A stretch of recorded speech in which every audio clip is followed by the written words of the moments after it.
Parthaya Pradibodhidam Bhagavata Narayanena Swayam Vyasena Gratidam Puranamunina Madhye Mahabharatam Advaidam Rudavarshinim Bhagavadim Ashtadashadhyayinim Ambattva Manusandadhami Bhagavad Gita Bhavadveshinim Yam Brahma Varunendra Rudra Marudastunandi Divaistavaihi Vedai Sangapadakramopanishade Gayanti Yam Samagaha Dhyanavasthita Tadgatena Manasa Pasyendi Yam Yogino Yasyandam Navidusura Suraganaha Devaya Tasmai Namaha. We are dealing with the 13th chapter of the Bhagavad Gita, and right from we have already completed the 18th verse. Now we are going to discuss 19, 20 and 21. Now these three verses have special significance because they deal with an entirely different system of Indian philosophy. Those of you who are familiar with the different systems of Indian philosophy will know there are two main streams in Indian thought systems, which also include the philosophy of Buddhism, the four schools of Buddhism, the two schools of idealism, so that is Vijnanavada and Shunyavada, and two schools of realism called Sautrantika and Vaisheshika, belonging to the Hinayana and Mahayana traditions. We'll discuss that later now.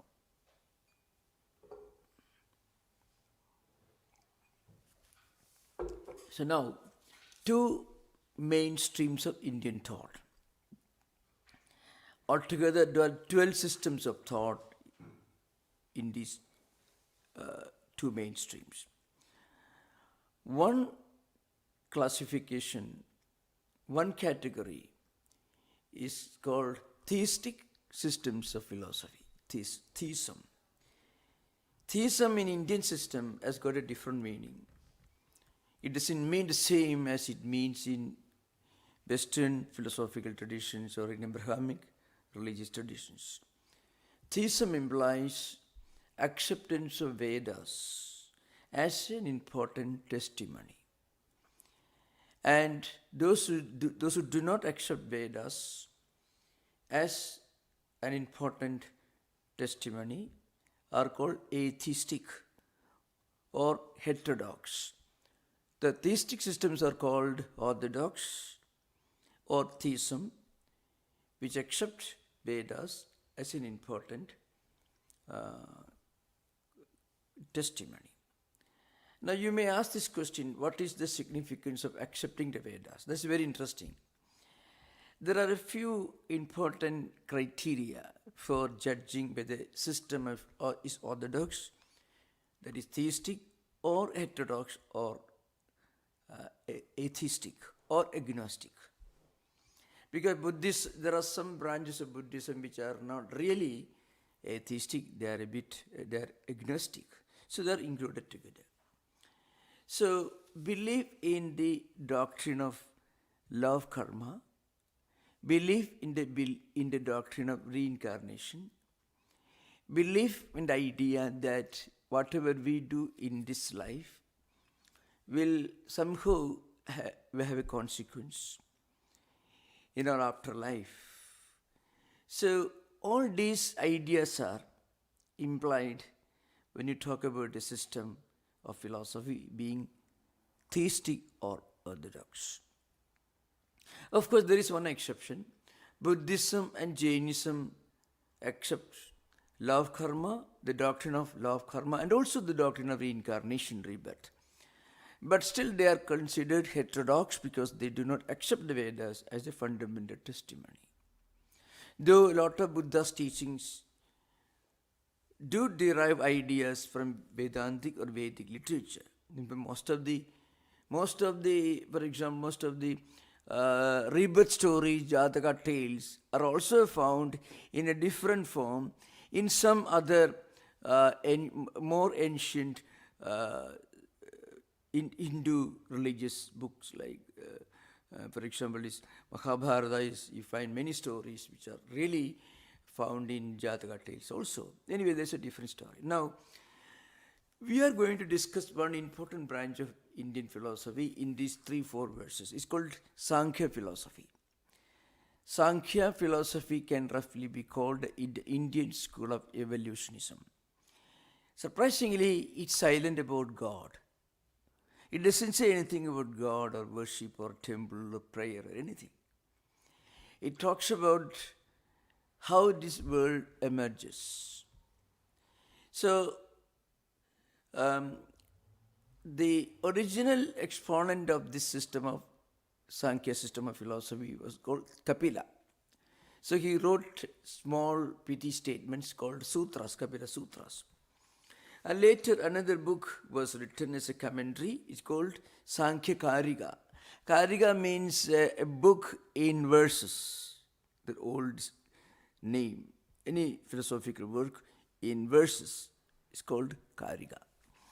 Now, Sankhya Karika was written by a great Sankhya philosopher who was a follower of Kapila, and his name was Isvara Krishna. Now, today we mostly read Sankhya philosophy with the help of Isvara Krishna Sankhya Karika, with a commentary called Tattwamayananda, and there are innumerable huge branch of literature in the Sankhya system of philosophy.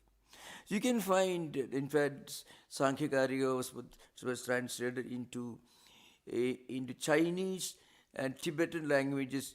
Even in Chinese, the Chinese version came into existence almost 9th century. So, and also in Japanese and Tibetan languages, they were translated later, 300, 400 years later. And for the first time, Sankhya Karika was translated into German, French, and English languages in the late 18th century, and also there are many translations in the 19th century also. Anyway, this is a different subject. So Sankhya system accepts 2 fundamental categories. So in that respect, it's different from non-dualism or Vedanta. Non-dualism accepts the fundamental idea that there is only one absolute, eternal, unchanging principle, and that is Atman or Brahman. That is all-pervading, that is immanent, present in everyone, that is transcendental. That's beyond empirical perception, but we can experience the presence of the divine within all of us. When we realize this, we get moksha or liberation, called nirvana in Buddhism, another term for the same experience. So then you realize this unity and oneness of the whole existence at a spiritual level. In contrast to this, Sankhya philosophers tell you that there are 2 fundamental categories. They don't believe in the kind of liberation that we discuss in Buddhism or in Vedanta or Hinduism. They talk about evolution and also involution. In fact, the Yoga Sutra, you can find Yoga Sutra lectures in our YouTube. There are 2 versions. The one which was taken for students, academic community, which began before COVID as an in-person event in Stanford, and later it became an online event. 68 classes are there. Now, this yoga system of philosophy is nothing but a practical application of Sankhya system. So how do you realize this, our divine identity? So, Yoga Sutra tells you you should practice certain moral, ethical disciplines, yamas and niyamas, and meditation, introspection, and then you reach samadhi. In this way, you transcend these, the impact of emotions and feelings called vritti yoga, chitta vritti nirodha. That's a definition. There is a practical application of Sankhya system. So Sankhya is nothing but a philosophical dimension of yoga. So for example, if you go to yoga studios, you learn all the yogasanas.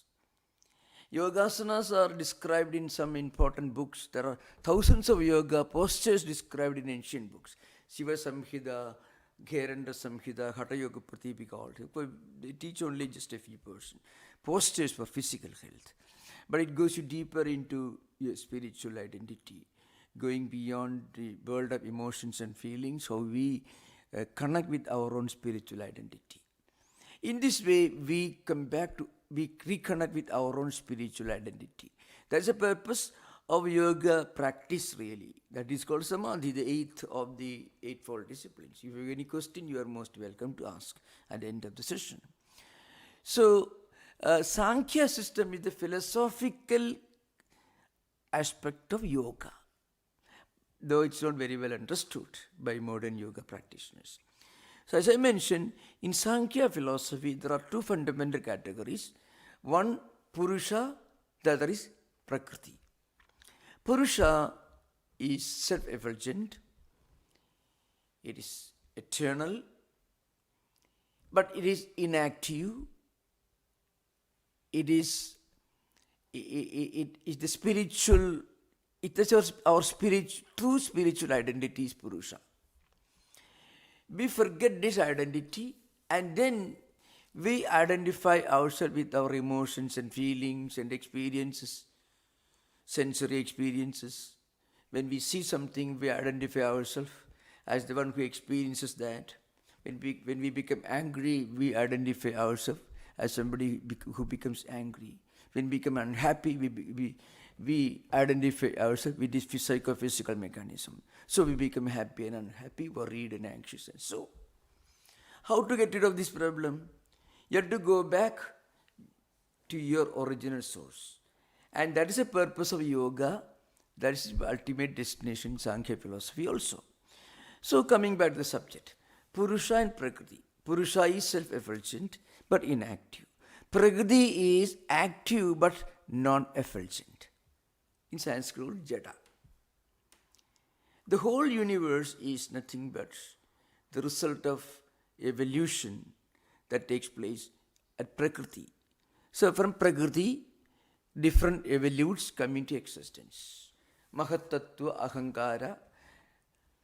Ahamkara has got three categories, Sattvika, Rajasika and Tamasika. From this Sattvika, Ahamkara, mind and its 10 senses, 5 senses of perception, 5 senses of action emerge. And from Tamasika Ahamkara, Pancha Tanmatras, subtle elements. And from Tanmatras, these external universe, 5 elements, they emerge. So what happened? We have climbed down from the top of the hill, reached the rock bottom. So we identify ourselves with every sensory experience that is happening around us. So how to get back to our true spiritual identity? It's called Pratiprasava, it's counter-evolution. Of course, they are being discussed very elaborately in Yoga Sutra lectures, 3, 4, 5 lectures on this particular aspect alone, one sutra alone. So this Pratiprasava, that is called reverse evolution.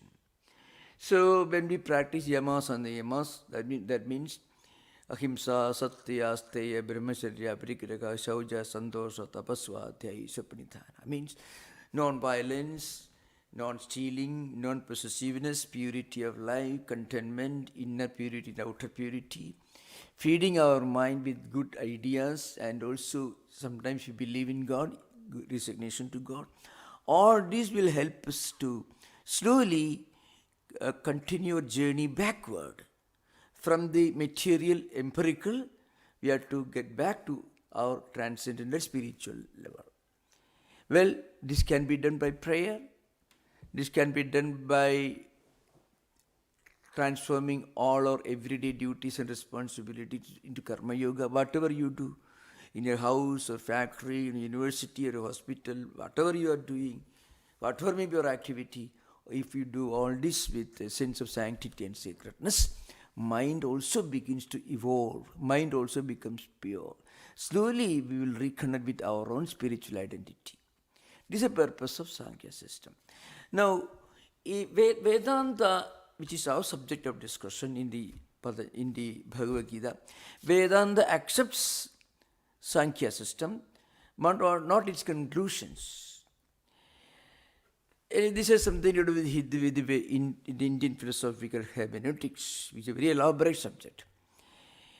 The concept of similar philosophical systems called Samatantra Siddhanta, Pratitantra Siddhanta, Sarvatantra Siddhanta. These are all Sanskrit terms, but I need to explain in English. Certain aspects of a different system of philosophy can be completely accepted, but not the conclusions.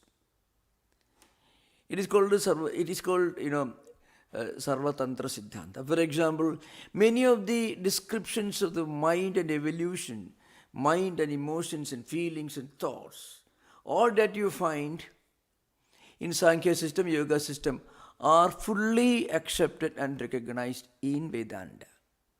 You can imagine, if you look at the Yoga Sutras, if you look at the Sankhya system, what a wonderful analysis of the human mind and emotions and feelings, for example. Just give an example. Patanjali says, if you can be witness of your own mind, your own emotions, your own anger, your own anxiety, your own worry, your own, negativity, your problem will disappear. It's a very interesting, very simple, very scientific principle. Instead of identifying, you should detach yourself from your own anger, your own mind. So you are witnessing yourself, oh, am I getting angry? The moment anger comes down, you feel hostility to somebody, which we know to be totally irrational. But if we try to objectify our own mind becomes an object, and we become the subject of witness. And we watch how our mind is slowly becoming angry, hostile. You find anger comes down, hostility comes down. Worries and anxieties, all this. Suppose we can watch, well, actually there is no reason for me to be worried. So let me observe how my mind becomes worried and anxious. Even worry comes down. But if you don't do that, we identify ourselves with our worries.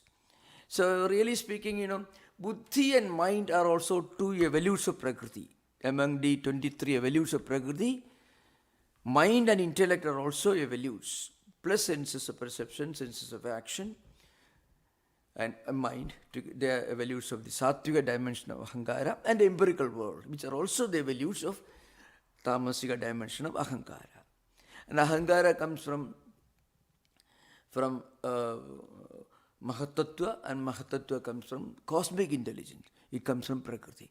This is the Sankhyan analysis of human mind and emotions and feelings that is fully accepted in Vedanta, in the Gita and all Vedanta scriptures. It is the principle of Sarvatantra Siddhanta. Means certain ideas are or can be taken from other systems of philosophy. Most welcome, but not the conclusions. Now, once we understand this, we will continue our class. The verse that we are going to discuss today is the 19th verse. Pragritim Purusham Chaiva Vidhi Anadi Ubhau Api. This is those who have got the text, Yeah. Pragritim Purusham Chaiva Vidyanadi Ubhau Api. So Ubhau Api becomes Ubhau Api.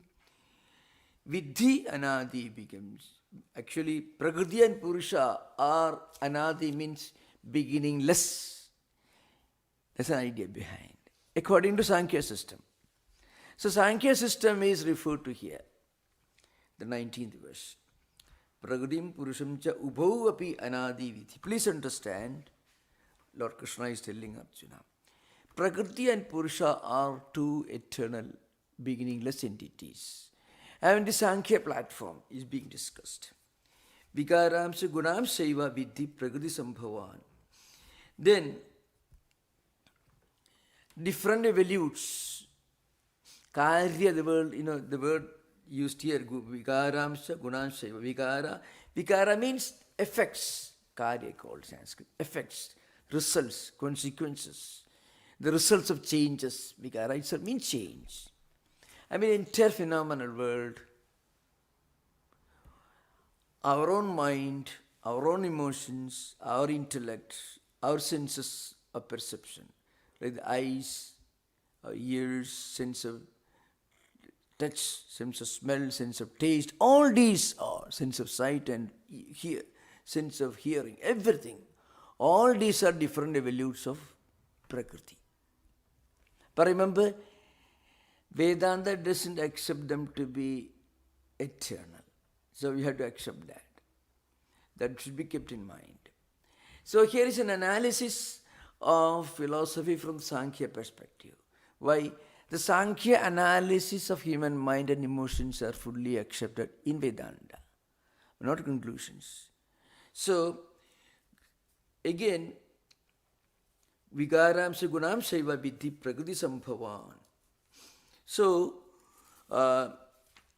all these come into existence as a result of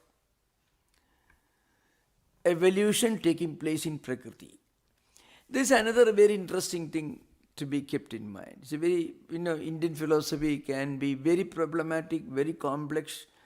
You find, if you go to any library, any international library anywhere in the world, unfortunately, maybe not so much here, but major libraries in Europe, Germany or Britain or France or India, you find the number of Sanskrit books yet to be published are many times as many as the number of books already published, which may be hundreds of thousands in Sanskrit books. So it can be very complex here. So the idea behind what I'm telling you is giving an idea. In Indian philosophy, there are different concepts of evolution and there are different concepts of change. Two fundamental, there are many, but two of the mainstream concepts are apparent change and real change. Now, Vedantins, Advaitins, non-dualistic systems of Indian philosophy doesn't accept real change. But Samkhya system accepts real change. One may ask this question, why all these philosophical ideas? So, religion is not just about thinking of a God sitting somewhere and dictating the whole thing. Religion is also the human intellect and mind trying to evolve, trying to analyze, trying to ask questions, trying to explore the mysteries of the universe. As a result of this, all these systems of philosophy emerged. So, now here the question arises, there are two types of changes. According to Vedantins or Advaitins, this ultimate reality appears to have become this world. Not really become, not really changed, but appears to have become this world. Change and become this world. Like, for example, clay appears to have become a pot. Or you may ask the question, wood appears to have become this table on which I am sitting.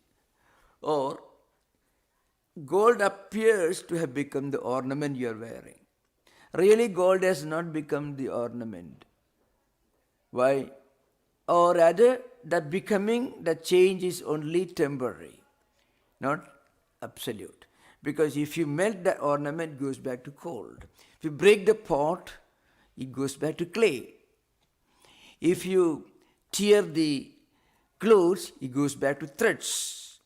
So, but then there is a change that is happening. That is true, but that change is not eternal. So it is called apparent change. It is called Vivartavada, which is actually followed by Buddhists like Shunyavadins, Nagarjuna Shunyavada system. They also accept this Shunya Vivartavada, it is called. They also accept this, Vedantins also accept this. This is one thing. Another school, which you find in many of the Indian devotion schools of philosophy, like Ramanuja, Madhva, Dimparka, Vallabha, and so on. They will tell you that God has become this world. The absolute reality has become this world. Just like, so, they think this change is real. In the sense, a pot can go back to clay, so it is not real in the absolute sense. The change is only relative because it can go back to its previous state. Gold can go back, gold and ornament can go back to gold. But these devotional philosophers and also Samkhya system, they tell you it's a real change. For example, oil has become, this grain, certain things, use, you can make oil out of it. Certain mustard and many things you can extract oil from mustard, many such things, Now, oil cannot go back to mustard status. It will remain only. Milk mixed with some little curd or yogurts can become yogurt. It cannot go back to milk because it's a real change. Like that, Sankhya philosophers will tell you that this world is the result of real change, like mustard becoming mustard oil, or yogurt becoming, milk becoming yogurt. But Vedantis don't accept it. So these two different viewpoints of change in Indian philosophy should be kept in mind when we go through these 3-4 verses. So it's a bit philosophical. So that should be kept in mind. The 20th verse, Karya Karana Kartrutve Hetu Prakriti Ruchyade Purusha Sukadukhanam Bhoktrutve Hetu Uchyade. So Purusha is the divine, the self-effulgent reality that is present in all of us.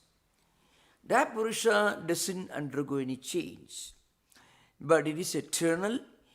It is the presence of the Purusha that actually enables you to experience many things. But what you experience is nothing but the result of evolution of Prakriti. So, and Prakriti is constituted by 3 characteristics or gunas, Sattva Guna, Rajo Guna, Tamo Guna. So, entire universe you can find these 3 human temperaments existing, coexisting. Sattva Guna, Rajo Guna, Tamo Guna. It's difficult to understand unless we give some examples. A person who is hyperactive, ambitious, over-ambitious, extremely dynamic, that person has got a predominance of Rajoguna. It's characteristic of active people, hyperactive people. On the other hand, there are some people who are inactive, lazy, slow, casual. Nidra alasya pramadoktam tatamasamudakudam. Gita itself will tell you characteristic of tamoguna. People who are lazy, inactive, thoughtless, confused, most of this life sleeping, totally the opposite of dynamism. That's a main characteristic. That person's character is called tamoguna. Temperament is tamoguna. Now there is another category. Say, take a man like Buddha.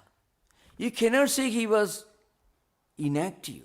He was preaching, traveling all over the world and talking.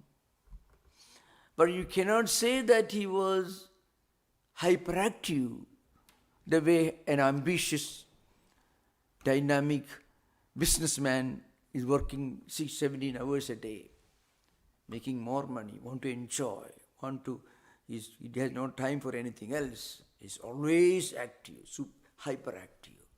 And also taking medicine for anxiety, neurosis and depression. That's also there.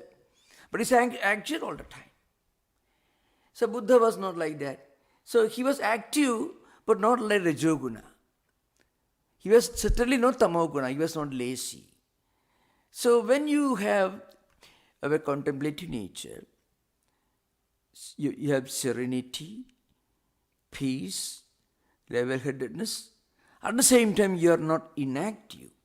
Your peace, your level-headedness, these characteristics do not come from being lazy or being inactive.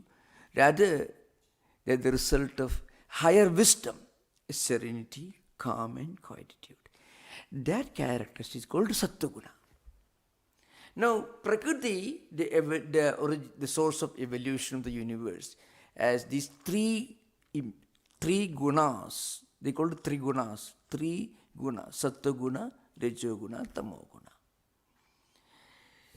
So now, Karya Karana Kartrutve Hedu Pragati Ruchyati. So the idea mentioned here is the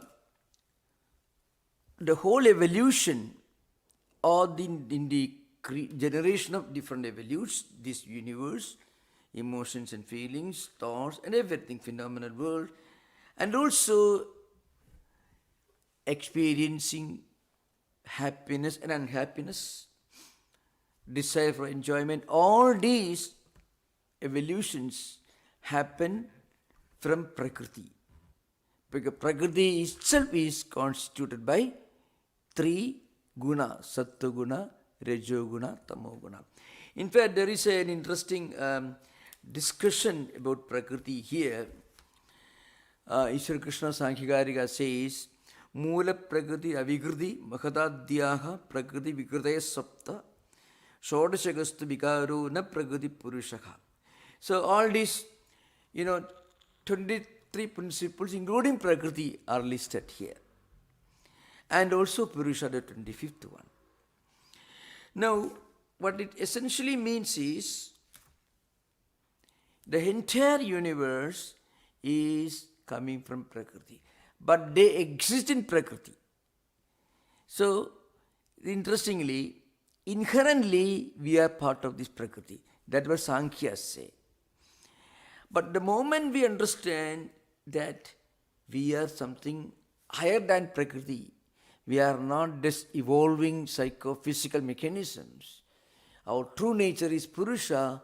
That very moment we stop evolving, we stop going through these cycles of birth, suffering and enjoyment, death and rebirth. This cycle comes to an end. We get back to our true identity, Purusha. This is the idea behind. So now, we have this 21st verse. Purusha Prakristhobi Bhungte Prakritijan Gunan Karanam Gunasankosya Sadasa Yoni Janmashu. These are all very important verse. So we need a lot of understanding of Indian philosophical systems. The idea is, our body, our thoughts, emotions, feelings, all these are parts of this evolution. From Prakriti we are evolving. Now, but even when we are within this psychophysical mechanism, there is within all of us the spiritual spark. And that spiritual spark is divine, that is Purusha. That is called Atman in Vedanta. In Sankhya system, it is called Purusha. The moment we understand that we are not the psychophysical mechanism, then we get back to our own spiritual identity. This can be done either by being a devotee of God or by practicing karma yoga. Whatever we do in our life, with thoughts, feelings and emotions, we do with a sense of sanctity and sacredness and a sense of concentration. That karma becomes an act of worship. Every action becomes an act of worship. That also will help us to slowly get back to our road to self-discovery. And that self-discovery is discovering or connecting with our own spiritual element within us all. All the actions, all the feelings, all the experiences take place at the level of Prakriti only. So the moment we can identify ourselves with our own spiritual dimension, then we leave this behind and we get back to our own spiritual identity. This is the idea behind. That's the purpose of human life. We should, it's true that we have come a long way from our own true source, Purusha. But somehow due to ignorance, due to confusion, we have Vivekananda used the word, we have hypnotized ourselves into thinking that we are this physical body. We have hypnotized ourselves into thinking that we are these psychophysical mechanisms. So Vivekananda uses a word in Jnana Yoga lecture called we have to dehypnotize ourselves. What is dehypnotization? We have to assert our own spiritual identity. In this spiritual practice, faith in God, prayer, meditation, resignation of everything, what we do to God's will, all these are very important, very useful. But the ultimate purpose is to rediscover, to reconnect with our own true spiritual identity. That is a kshetrajna. And then 22nd verse, Upadrashtanumantacha bharta bhokta maheshwaraha paramatmedi chapyukto degesmin purusha paraha. The same idea is repeated again and again, The same Purusha is the witness of this psychophysical mechanism. Purusha doesn't change, but the body changes. And when we realize that this body is something changeable, non-eternal, subject to modifications, then we also realize that there is something beyond this body. At that time, we can reconnect with our own identity. You can find this idea is described in the Kathopanishad in the form of an interesting dialogue. A little boy, one day, he played a mischief. He disturbed his father, who was engaged in some Vedic ritual. And the boy pointed out some fundamental errors in the conduct of this Vedic ritual. You can find it in Kathopanishad. And the boy disturbed his father. So the father told him, I shall send you to the Lord of Death. The story may look very strange if I don't give the background. The background should be given. In ancient times, in ancient India, Vedic rituals very common, Vedic rituals. So one of the important rituals as part of the ceremony was giving away all one's possessions to the needy people at the end of the ceremony. Now, the father was giving away to people cows, horses, other things that people may require.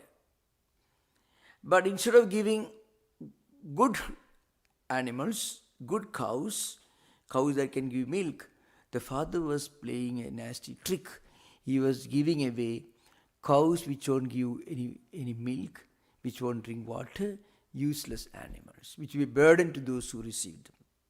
So what happened? The little boy found out the father was playing a trick.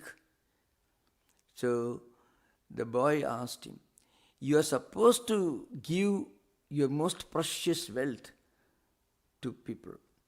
Your most precious wealth is the son is the most precious wealth. The story has got an interesting twist here. So to whom are you going to give me?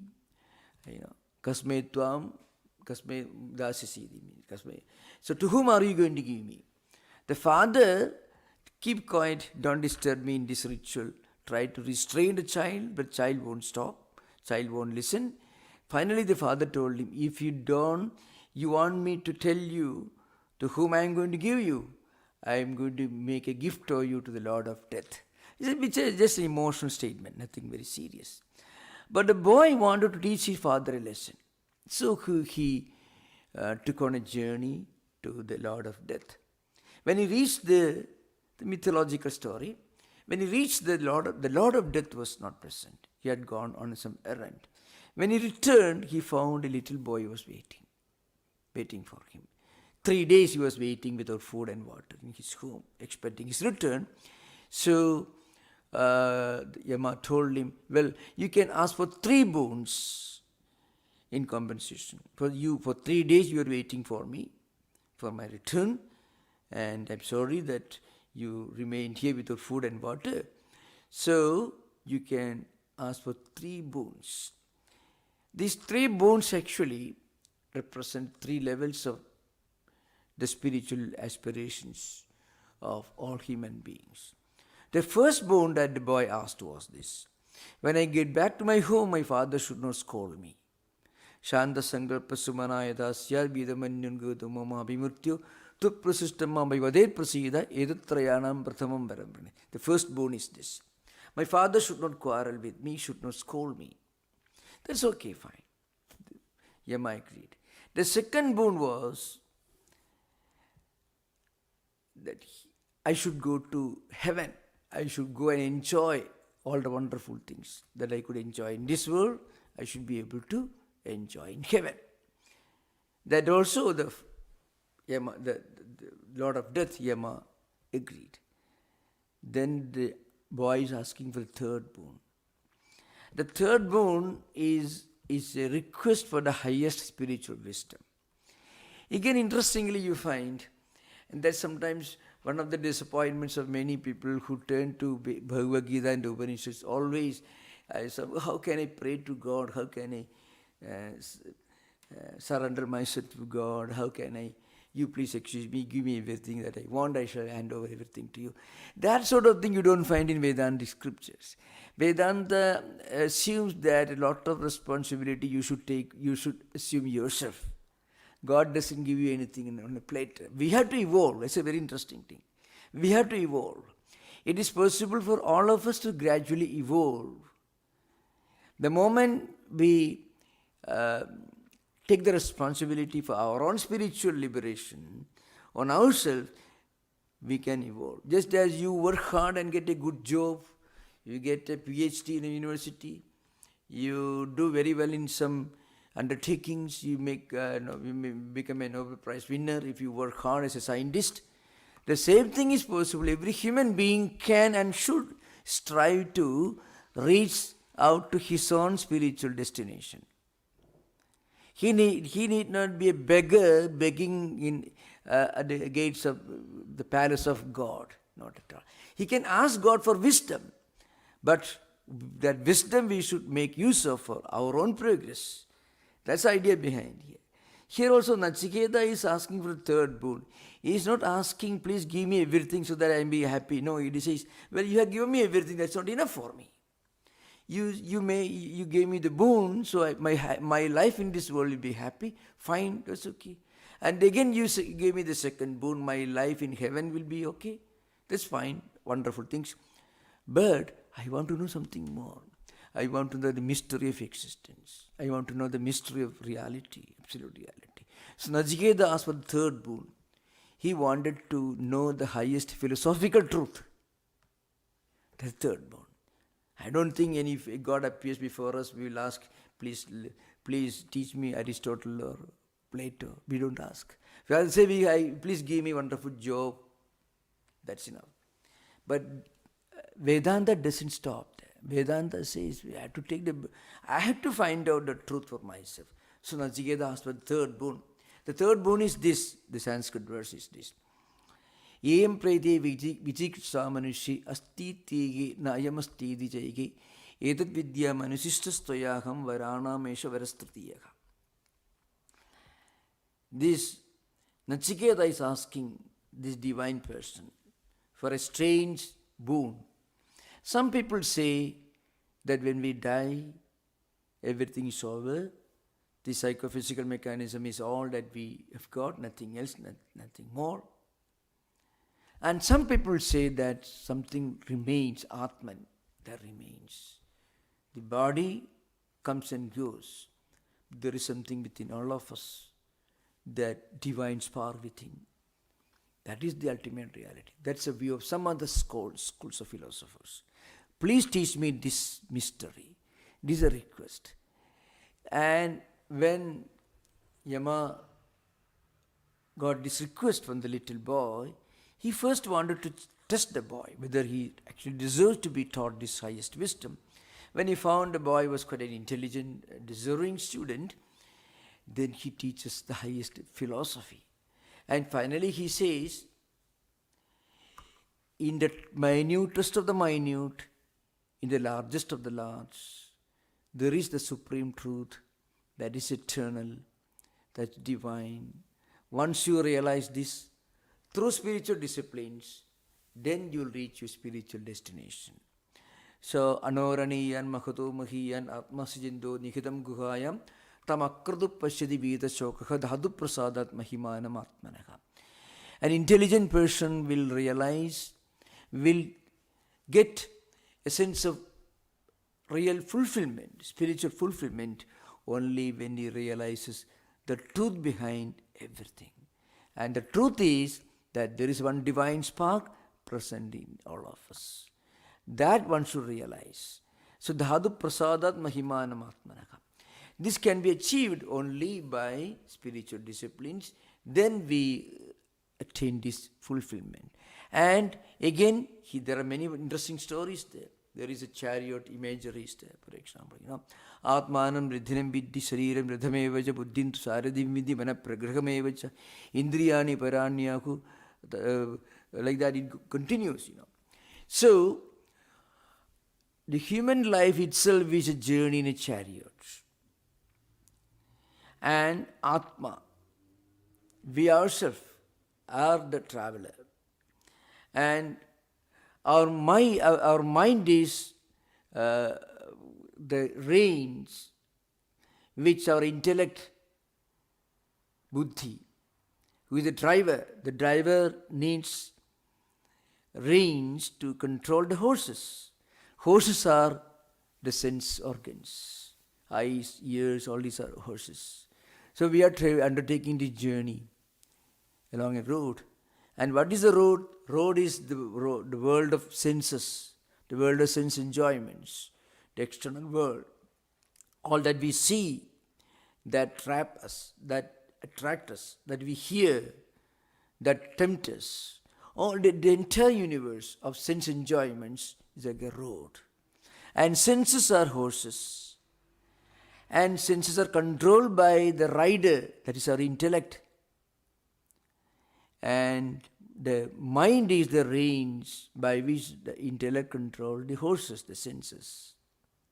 And if we have got the wisdom, if we can control our senses, the horses, with a level-headed mind, for that the driver should be a sensible person, then only the traveler will reach his goal.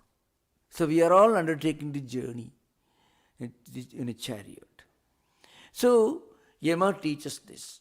And finally, Nachiketa gets the highest wisdom. Now, in the Samkhya system, this sort of thing you won't find.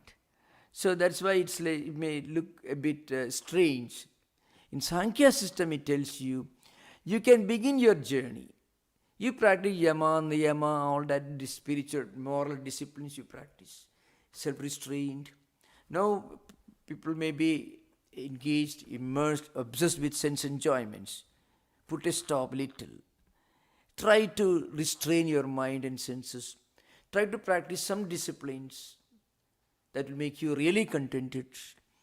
Maybe sitting somewhere quiet in prayer or meditation or just observation. So somehow we must be able to restrain the senses which are running out of control.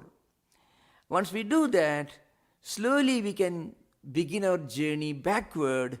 It is called Pratiprasava in the language of yoga philosophers. And yoga is the applied technology of Samkhya system. But anyway, what I mentioned today, because I wanted to draw this attention, this yoga system and Samkhya system are implied in these 3-4 verses. But remember, Samkhya system is, in one respect, it has a problem.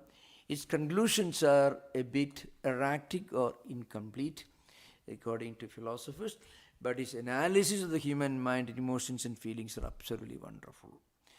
Vedanta completes the picture by saying, well, you can get back to your destination when you turn your journey of life into a chariot journey, where the traveler is safe when a sensible man is driving. That is Atmanam Riddhinam Vidhi, Shariram Riddhamevacha, Buddhintu Sarathim Vidhi, Mana Pragrahamevacha. And this body is the chariot. Intellect is the driver. Mind is the reins by which the driver controls the horses. Horses are all sense organs. And the world of senses is the road. So if we are very careful to undertake the journey, we can get back to our own spiritual destination. That is the uniqueness of this message. Thank you. You can ask questions. You are most welcome. Thank you.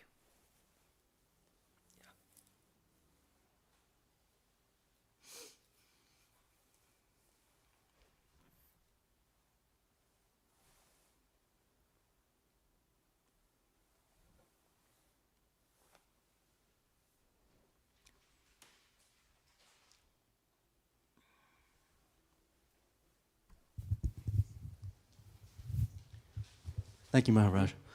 Does Samkhya system have another explanation for creation? Yeah, that's true. Sankhya system, its explanation is creation happens as a result of evolution. Evolution from Prakriti. So these are two fundamental categories, two eternal categories, Prakriti and Purusha. Sankhya system is agnostic. There is no creator God anywhere mentioned in Sankhya system. Even in Isvara Krishna's view, it doesn't deny God, but a creator God who listens to our prayers and who decides everything is totally absent in Sankhya system. It is something very interesting. I don't mean to say that a system of philosophy minus God itself is a great achievement, but what I mean to say, morality and ethics can be taught and studied without the help of a headmaster with a stick in his hand. That is the uniqueness of Sankhya system. Because you can get back to your own journey, your own spiritual destination, by getting back to your own true home, spiritual home. So this is an interesting thing. It is not atheistic, but it's agnostic. So it's a complete system of philosophy. One of the reasons why even many of the Buddhist scholars also accepted this Samkhya view is Samkhya doesn't insist on a theistic creator God. I say, okay, please continue. The systems that do not accept the Vedas, do they dispute, do they actively... Yeah. Excuse me. Sankhya system accepts the Vedas. Yeah, I tell you, I want to make clear. Thank you for giving me a chance to clear this ground. Coming back to the early subject, two mainstreams in Indian thought. 6 systems of philosophy called orthodox or theistic systems of philosophy which accept the Vedas as an important testimony. And among them, Samkhya is also one. So Samkhya and Yoga, Mimamsa, Uttara Mimamsa, and Nyaya, Vaisheshika. Nyaya is Indian logic, Vaisheshika is Indian atomism, and Yoga and Sankhya plus Vedanta and the ritualistic philosophy of Mimamsa. These 6 systems of philosophy are called orthodox or theistic systems of philosophy. They accept and believe in the doctrine of karma, reincarnation, and so on. The 6 systems of heterodox or atheistic or agnostic systems are these. 4 schools of Buddhism, Sautrantikas and Vaibhashikas. They are linked to Hinayana system. They mostly consider Pali literature as the main canon. They are mostly based on Buddha's original teachings, Sutta Pitaka, Vinaya Pitaka, Sutta Pitaka, and Abhinava Pitaka. Now, the other 2 systems are Sautranta and Vaibhashika, which are linked to Hinayana system. They believe in the reality of external things. So, 4 over. The other 2, one is the main Indian materialism, which is in a way kind of nihilistic, a bit hedonistic, bohemian system. They did not they were not, well, they were, maybe they did not insist on any religious or spiritual values. They did not give much importance to any of these values. It's called Charvaka system, Logaethikas. For them, this empirical world is the only thing. Whatever you see with your eyes and with your mind, when mind and senses come together, you experience the empirical world, that alone exists, nothing beyond that. That is Logaethikas or Charvaka system. The sixth one is Jaina system. Maybe Gandhi was a great believer in God, but many of Gandhi's values actually come from Jaina religion, extreme kind of non-violence, ahimsa and all that. So really speaking, Jainism in a way emerged with Hinduism. So Jainism doesn't exist as an independent system of thought in India right now, but Jainism did not accept the Vedas as an important testimony. So it is also one of the Sikh heterodox or agnostic or atheistic systems of Indian philosophy. Please continue. What I noticed, and I'm not sure if this is correct, but what I've noticed is that some of the heterodox systems, they develop ideas independently of the Vedas without directly opposing the Vedas, whereas other schools will really run away from the Vedas. They will turn their back and just zoom out into an entirely other direction. Exactly. And there's a range there. No, so it's not as simple as whether they accept the Vedas or not, it appears to me. Yeah, that's true. In fact, if you go deeper, you can see many variations what you mentioned, For example, Charvaka system is very radical in the rejection of the Vedic testimony. They make fun of Vedas and they make fun of Vedic tradition, Vedic scholars and all that, there's an interesting thing. See, there's a dogma for them, Grinam Gritva Gridam Bhavet, means you borrow money and have a luxurious life. The literal meaning is you drink clarified butter. Borrow money and drink clarified butter. The literal meaning. It's a metaphor. Somehow you may have a good life in this world. So the cutthroat, worldly, bohemian, utilitarian, somewhat nihilistic anarchism, actually. In the sense they totally rejected and totally ridiculed sometimes the Vedic tradition, Charvaka system. Buddhism did not really reject, because you find the eightfold disciplines that Buddha taught as a means for nirvana, it's all coming from Bhagavad Gita only. Most of these, for example, Buddha's concept of praditi samutpada, the cosmic transmigration, birth, life, death and rebirth, the whole thing, and all due to Trishna or desire, clinging to life. It's all Vedanta only.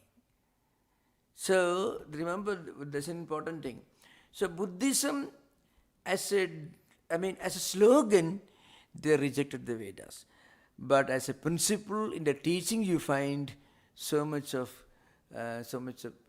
connection, so much of relationship with Vedic tradition, Vedic culture. And Jainism, as I mentioned, Jainism really, they did not uphold Vedic testimony the way the theistic philosophers do, but then they did not really reject it the way Charvakas rejected. Coming back to the so-called orthodox theistic systems which uphold Vedic testimony, Samkhya and Yoga, they are theistic only in the sense that they do not reject the Vedas. Nyaya and Vaisheshika, Vedic testimony is not so very important for them, but they do not reject them, they uphold them.